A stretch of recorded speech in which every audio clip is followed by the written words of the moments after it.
This is National Hunger and Homelessness Awareness Week. With the stress and anxiety of money, the virus, the holidays, it is very easy to get lost in a lot of our worries. But there are so many people who have it much worse than challenges that most of us never really even think about. So Steve Garagiola explains tonight and shows us who is helping in tonight's act of kindness. There are so many hurtful myths about the homeless. Lazy people who don't want to work, living on the streets because, well, they choose to. The goal of this week is for all of us to become a little more aware of the people around us. Showing compassion for other people is really important, and remembering that as miserable as all of us might be, that there's somebody else out there that is struggling way more than they are. Gail Marlowe runs City Mitten Mission. She and her volunteers hit the streets 7 days a week.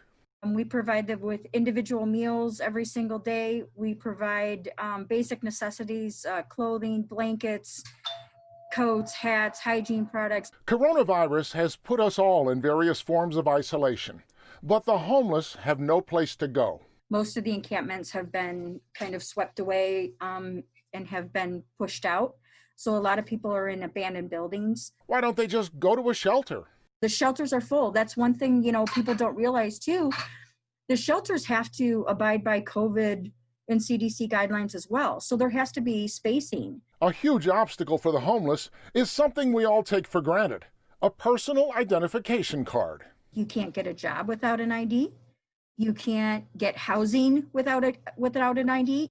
Even to get a motel. Can't get a motel without an ID. Betty volunteers with Gail. She no longer lives on the street. She has managed to get a job, but can't access her pay because she doesn't have an ID card. I have an appointment with the state for the ID, but guess when that is? March 18th next year. Gail says the biggest problem right now is the virus. So if you really want to do something to help, honestly, wear a mask. God, there's just so many things I want to say right now, Steve. The issue is painful and personal for Gail. It's very difficult to hear people talk about this like it doesn't matter. My dad passed away of COVID. He was old, and he had Parkinson's.